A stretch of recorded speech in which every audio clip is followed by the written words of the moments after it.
매일 성경 묵상 나눔입니다. 오늘은 1월 19일 화요일입니다. 요즘 날씨가 쌀쌀한데 건강에 유의하시기 바랍니다. 누가복음 7장 1절에서 17절이 오늘의 본문입니다. 예수께서 모든 말씀을 백성들에게 들려주시기를 마치신 후에 가버나움으로 들어가시니라. 어떤 백부장의 사랑하는 종이 병들어 죽게 되었더니 예수의 소문을 듣고 유대인의 장로 몇 사람을 예수께 보내어 오셔서 그 종을 구해 주시기를 청한지라. 이에 그들이 예수께 나와 간절히 구하여 이르되 이 일을 하는 것이 이 사람에게는 합당하나이다.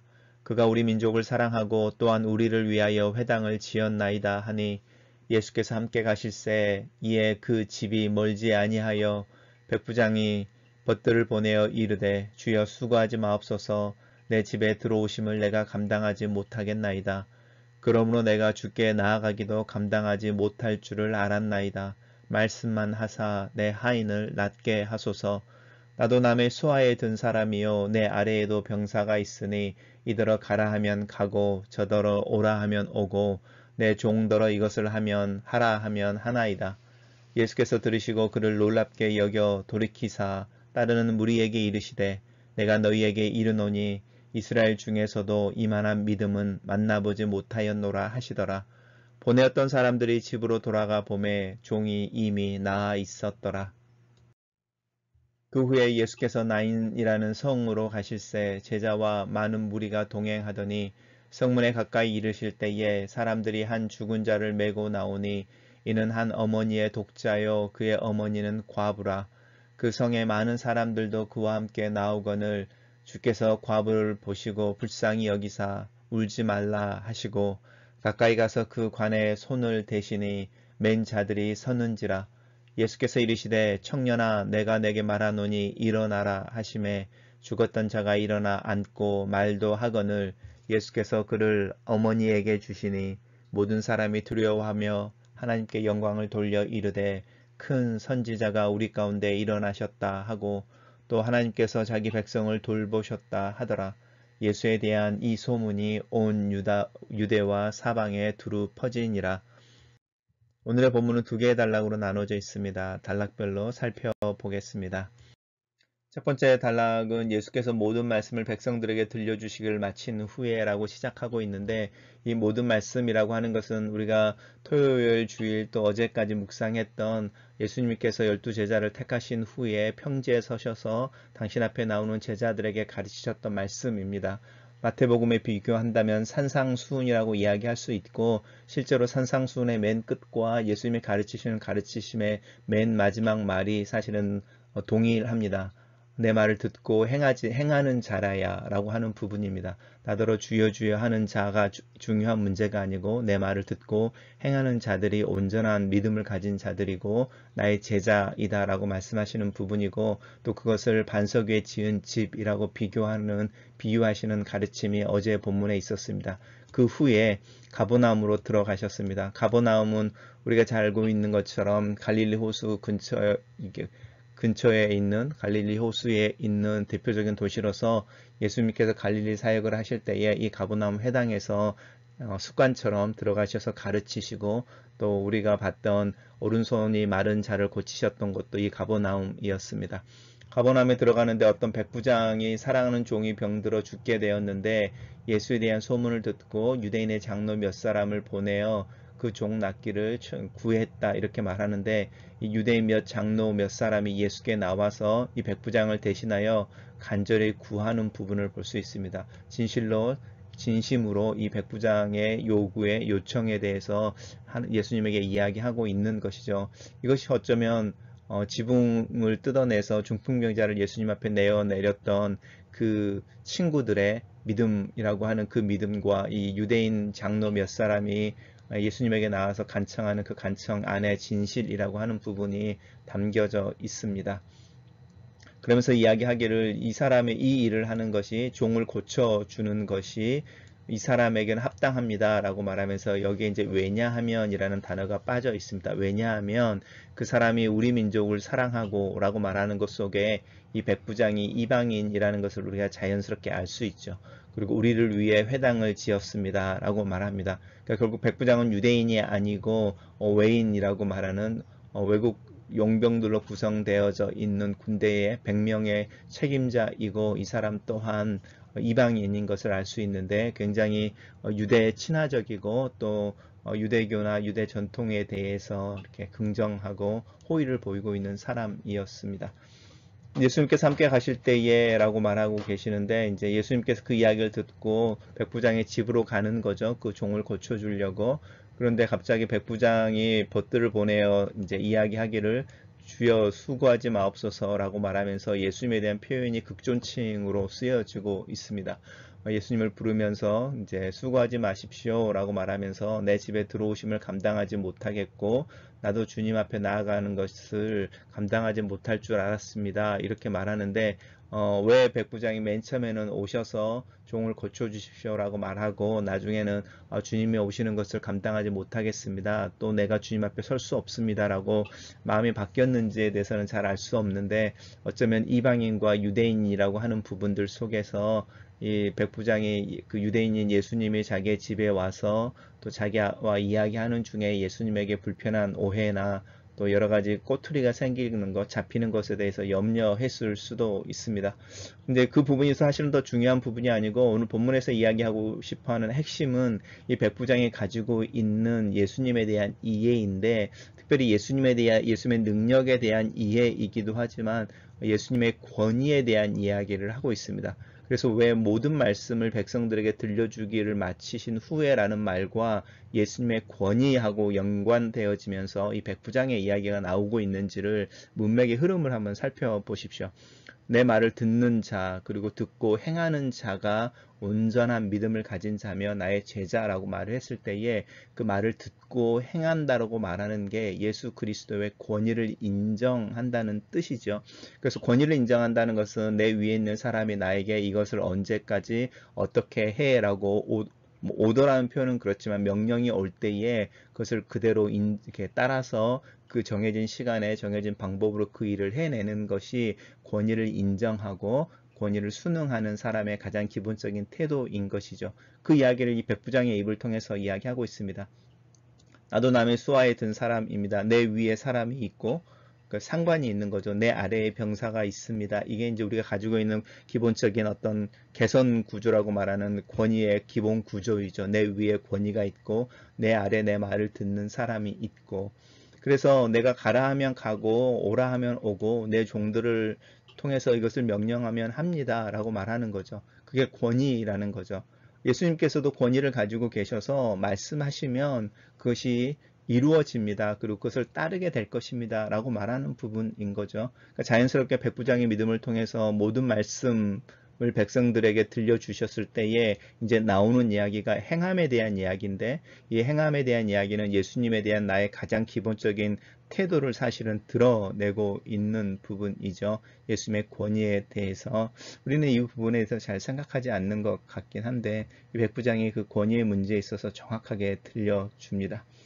오늘 아침에 읽었던 어제 저녁에 또 오늘 아침에도 지금 계속 나오는 생각이 어제 들었던 말이었는데 아이가 자는 척 하는지를 알기 위해서 그 아이를 깨워보면 안다는 겁니다. 잠자고 있는 아이는 일어난다는 거죠. 깨우면 일어나서 짜증을 낼지라도 일어나서 반응을 하는데 자는 척하는 아이는 아무리 흔들어 깨워도 안 일어난다는 겁니다. 저는 그 이야기를 들으면서 이 권위의 문제와도 같다라는 생각이 들었습니다. 나는 내가 잠이 들어 있다면 하나님 나를 깨우실 때에 일어나서 하라고 하는 일을 하거나 아니면 싫다고 짜증을 내든지 반응을 할 텐데 예수님이 뭐라고 말씀하셔도 반응하지 않는 그 모습은 내가 정말로 불신앙의 모습으로 잠자는 척하고 있는 아이일 수도 있겠다. 하나님의 권위를 인정하지 않는 그런 모습에 대해서도 한번 생각해 봤습니다. 그리고 맨 마지막 결과는 그 유대인의 장로들이 집에 돌아가 보니 백부장이 집에 가보니 이미 종이 나아 있었다. 이 종이 언제 나아 있었을지 우리가 이야기할 수 있죠. 예상할 수 있죠. 백부장이 벗들을 보내서 내가 주님을 감당할 수 없사오니 말씀만 하십시오 라고 말하는 그때 그러면서 주님의 권위가 있으셔서 하라고 하면 그대로 되는 능력이 또한 있으신 분인 이고 그것이 이루어지는 분인 것을 믿습니다 라고 고백해내는 믿음의 고백이 있던 그 순간에, 그리고 예수님께서 돌이키셔서 이보다 더 큰 믿음을 만나보지 못했다, 아니면 이만한 믿음을 본 적이 없다라고 말하는 그 대화의 장면 속에 그 순간에 아마 종은 나아 있었을 것만 같습니다. 단락을 요약해 보겠습니다. 이 단락을 어떤 백부장이 자신의 사랑하는 종이 병들어 죽게 되었는데 예수께 사람을 보내어 청하기를 권위 있는 말씀만 하사 내 하인을 낫게 하소서 하니 예수께서 백부장의 믿음을 놀라워하시고 그 하인을 고치신다. 이렇게 요약해 봤습니다. 두 번째 단락입니다. 두 번째 단락은 그 후에라는 말로 시작하고 있는데 백부장의 병들어 죽게 된 그 하인을 고쳐준 그 후인데, 나인성이라고 하는 곳으로 가고 계시는 모습으로 이제 상황이 설정이 되어져 있는 것을 보면은 그 후라는 게 바로 이어져 있는 next라는 말보다는 이렇게 며칠 후에라고 말하는 부분이겠죠. 그래서 이 앞에 있던 본문과 지금 우리가 읽는 둘째 본문 사이에는 시간적인 간격이 있습니다. 예수님께서 나인이라는 성으로 들어가시는데 이 나인이라는 뜻이 기쁨입니다. 그러니까 기쁨의 성으로 예수님과 사람들이 이렇게 들어가고 있는 것이죠. 제자들과 많은 무리들이. 이제는 많은 무리 보면 자연스러워 앞에 말하고 있지 않지만 생략되어지는 형용사 같은 게 생각나시죠. 말씀도 듣고 병도 고치고자 라고 말하는 그 복합되어진 동기로 예수님을 따르는 이 많은 무리라고 하는 부분이 자연스럽게 연상이 됩니다. 그러니까 예수님이 많은 사람들과 함께 기쁨의 성으로 들어가려고 하시는데 그 기쁨의 성에서 도망치듯이 아니면은 추방당하듯이 가장 슬프고 절망스러운 모습으로 그 기쁨의 성이라고 하는 나인성을 나오고 있는 이들을 만나게 되는 거죠. 그 이름 속에서 나오는 아이러니라고 하는 두 패러독스한 모습이 나오죠. 기쁨의 성으로 들어가고 있는 예수님의 일행과 그 기쁨의 성에서 가장 슬프고 그 기쁨의 성이라는 이름에 가장 맞지 않은 절망의 모습으로 그 성을 나오고 있는 그룹이 만나고 있는 장면입니다. 그 사람들이 누구냐라고 말할 때에 이제 죽은 자를 매장하러 오는 한 사람의 죽음에 슬퍼하는인데, 이 죽은 자가 누구인지에 대해서 묘사를 합니다. 어머니의 독자라고 말하면서 하나밖에 없는 아들인데 어머니는 과부다라고 이야기합니다.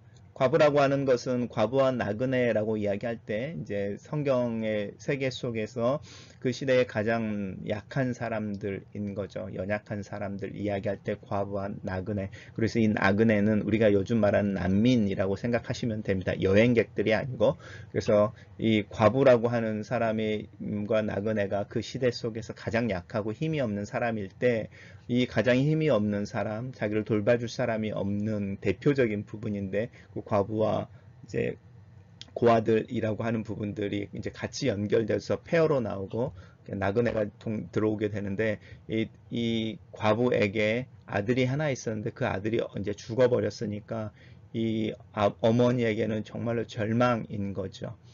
그 모습을 보면서 이제 예수님께서 그 과부를 보시고 불쌍히 여기셨다 이야기합니다. 이 불쌍히 여기셨다는 것은 compassion이라고 말하는 건데, com이 함께라는 뜻이니까요. 함께 느끼셨다는 겁니다. 그냥 불쌍히 여겼다, 동정했다라는 게 아니고 이 과부의 슬픔, 절망, 또 그 좌절, 그리고 미래의 막막함, 또 남편의 죽음 뒤에 아들을 죽이면서 아들의 죽음 때문에 그 찢어진 마음, 이런 부분들을 주님이 아시고 함께 느끼셨다라는 거죠. 그 느끼셨다라는 표현을 몸으로 표현해 내실 때에 첫 번째가 말로 위로하는 것이죠. 울지 말라라고 말합니다. 과부가 어떻게 울고 있었는지 이 울지 말라라는 단어 속에 포함이 되어지는데, 그냥 우리가 말할 때 속으로 흐느끼는 것과 소리를 내서 우는 게 있는데 여기서는 소리를 내서 우는 것에 대해서 이야기하고 있습니다. 과부가 이제 얼마나 그렇게 소리내서 울고 그 슬픔을 감추지 못했던 것에 대해서 주님의 말씀으로 위로해 주시고 행동으로 보여주시는데, 가까이 가서 그 관에 손을 댔다라고 말하는 부분입니다. 유대인들의 관습 속에서 죽은 자의 죽은 자의 시신을 만지면 자신이 더럽혀지는 것이어서 특별한 사람들이 아니면, 이 장례와 관련된 사람들이 아니면 대부분이 이 시신을 만지는 것을 피하고 회피하는데 예수님께서는 오히려 그 시신을 만지심으로 자기를 더럽히시는 거죠. 그 더럽혀지는 과정 속에서 과부의 슬픔에 대해서 공감하고 계시는 모습을 보여줍니다. 마치 세례 요한에 의해서 죄인들이 받는 그 회개의 세례를 예수님이 직접 행동으로 받으심으로 말미암아 하나님 앞에 새로워지기를 원하는 이들과 당신을 동일시하셨던 것과 같은 문맥입니다. 그렇게 이야기하시면서 이제 만지시고 이제 예수님께서 이르시기를 청년아 내가 내게 말하노니 일어나라 이렇게 말씀하시죠. 내가 내게 말하노니 일어나라 라고 말하는 이 내가 말하노니라고 하는 부분이 예수님의 권위하고 연관되어져 있죠. 백부장의 하인을 고칠 때에 말씀만 하시면 가라 하면 가고 오라 하면 없는 것처럼 예수님에게 권위에 대한 이야기 하고 있죠. 그래서 하나님의 능력이라고 하는 부분은 단순히 파워의 문제가 아니고 하나님이 어떤 어토리티를 가지고 있는 것인지에 대한 증거로 나타나는 거죠. 예수님이 해야 돌아 매일같이 떠 이렇게 말할 때 그 해가 매일 아침마다 뜨는 것이 하나님의 권위가 있으셔서 그렇게 말씀하실 때 그 해가 그 말씀을 듣고 그 말씀 앞에 순종하는 것이죠. 그게 하나님의 권위인 것이고 우리가 그 권위로 이루어진 결과를 보면서 하나님의 능력을 이야기하고 그 능력이 놀랍다고 이야기할 때 그것이 우리가 하나님을 영화롭게 한다, 영광을 돌린다라는 표현입니다. 그래서 내가 내게 말하노니 일어나라 라고 말하는 것은 예수님의 권위이신 거죠. 말씀하셨으니까 일어나라고. 그 권위에 순종하는데 순종이 죽었던 자가 일어나 앉고 말도 하는 거죠. 예수님의 권위가 어디까지 미치는지 한번 보십시오. 단순히 병든 자를 고치고 귀신을 쫓아내는 데까지 미치는 것이 아니라 일단 병들이 쫓겨나는 것과 귀신들이 쫓겨나는 것과 그다음에 죽은 자 같이도 죽음조차도 이렇게 쫓겨나는 그 권세, 권위라고 하는 게 주님 안에 있는데 그 주님의 권위를 이야기하면 이렇게 이야기하는 그 주님의 권위 앞에 전혀 그 권위를 인정하지 않고 있는 사람들이 있죠.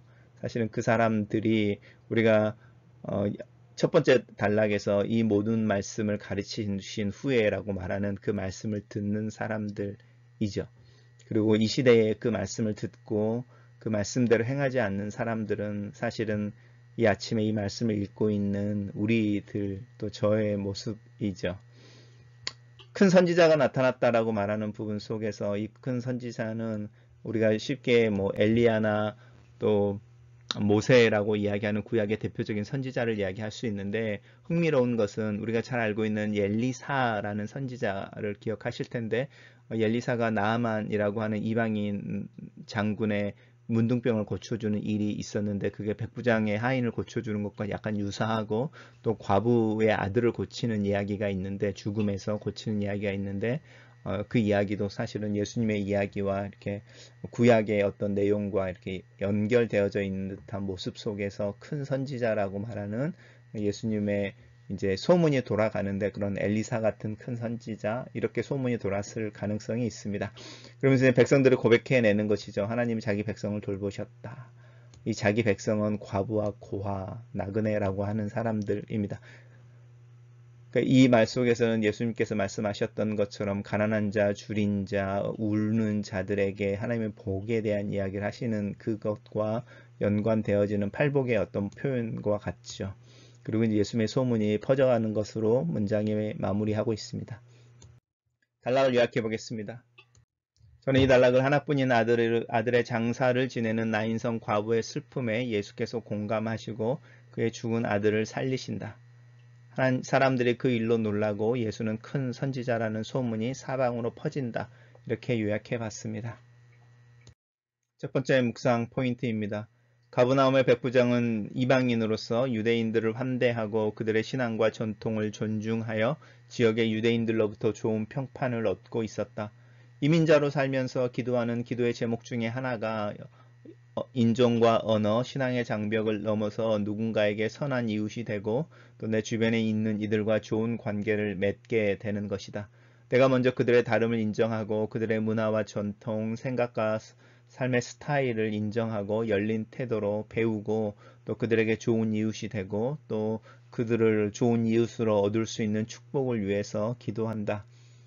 백부장은 예수께서 자신의 집으로 오는 것이나 자신이 예수 앞에 서는 것을 감당하지 못하겠다고 말하고 있다. 자신이 이방인이라는 문화 종교적인 차이나 유대 문화에 대한 존중의 표현인지 아니면 예수께서 하나님의 아들 그리스도라는 인식 때문에 그 앞에 서지 못하는 베드로의 나를 떠나소서라는 표현과 같은 겸손의 표현인지는 알 수 없다. 그런데 백부장은 예수의 권위에 대해 분명하게 이해하고 있다. 나도 남의 수하에 든 사람이요. 내 아래에도 병사가 있으니 이더러 가라 하면 가고 저더러 오라 하면 오고 내 종더러 이것을 하라 하면 하나이다. 어떤 이의 권위를 인정한다는 것은 그 사람의 말을 듣는 것이다. 그의 말을 듣는다는 것은 그가 말하는 것을 행하는 것이다.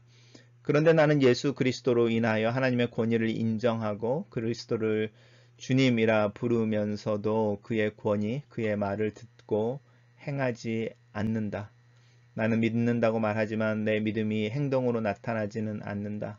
그리스도의 권위 있는 말씀을 듣고도 깨닫지 못하고 실천하려고 애쓰지 않는다. 아, 나는 믿음이 없는 하나님의 권위에 불순종하는 탕자와 같은 모습으로 이 아침에 주님 앞에 서 있다. 백부장의 권위에 대한 이해는 예수님의 말씀이 능력이 있다는 믿음의 표현이다. 이스라엘 중에서도 이만한 믿음을 만나보지 못했다는 예수님의 말씀이 내 귀에는 한탄처럼 슬프게 들린다.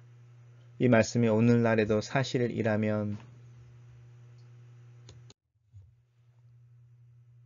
두 번째 묵상 포인트입니다. 기쁨의 성이라는 뜻의 나인성의 슬픔에 젖어 있는 과부를 본다. 남편을 잃고 이제 하나뿐인 아들을 잃었다. 아내의 눈물보다 어미의 눈물이 더 많고 슬픔이 더 클 것이다. 아들을 묻으러 가는 마지막 길에 과부의 눈물은 통곡이고 절망이다. 주님께서 이 과부를 불쌍히 여기신다. 과부의 슬픔 안으로 들어가신다. 과부 옆에 같은 마음으로 서주신다. 아들의 관 위에 손을 대신다. 죽은 자를 만지는 것이 자신을 더럽히고 부정하게 하는 것이라는 유대인들의 관습을 뛰어넘으신다. 내 삶에도 주님이 오신다. 내 옆에 서신다. 나를 격려하시고 내 삶을 긍정하시고 내일과 소망, 웃음과 노래를 회복해 주신다. 왜 나는 예수를 믿으면 포기해야 하고 원하지 않는 일을 해야 한다고 부정적으로 생각하는 것일까? 오히려 예수는 내가 포기한 것을 회복시켜 주시고 내가 넘어진 나를 일으켜 세워 주시고 내 눈의 눈물을 씻어 주신다. 내가 살아가는 데 있어서 가장 중요한 생명을 존재의 이유를 내일의 소망을 주신다.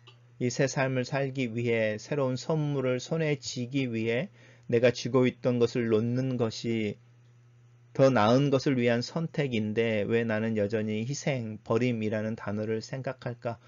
주님이 말씀하시는 믿음은 긍정이고 더 나은 것에 대한 선택이고 주님이 주시는 선물을 감사함으로 받는 것이다.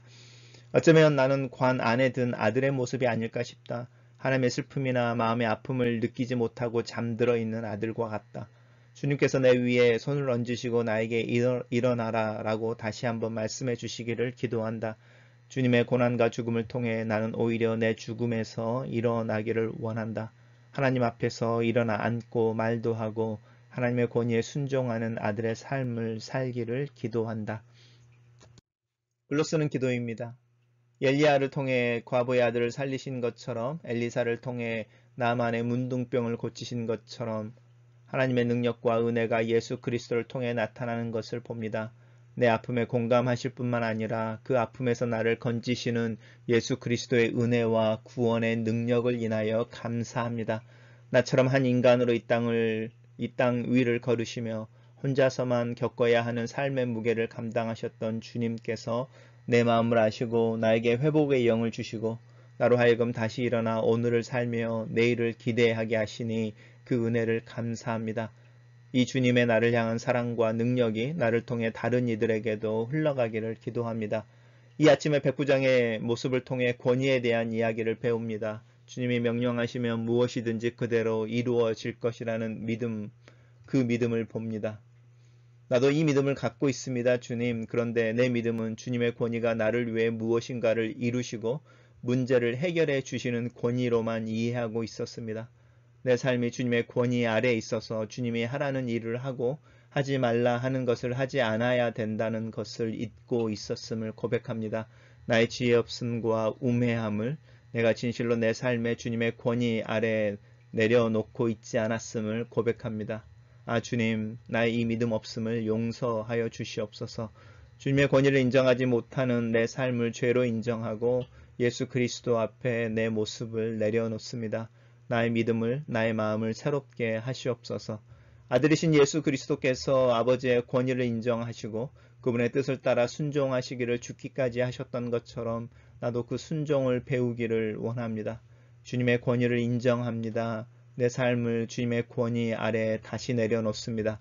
말씀하시면 행하겠습니다. 나는 무익한 종입니다. 라는 겸손의 옷을 입고 나를 겸손하게 주님의 권위 앞에 내려놓습니다. 주의 말씀을 듣고 행하는 자가 되며 내 구원을 온전히 이루어내는 자가 되도록 나를 도우시고 가르치시고 말씀하시옵소서. 아멘.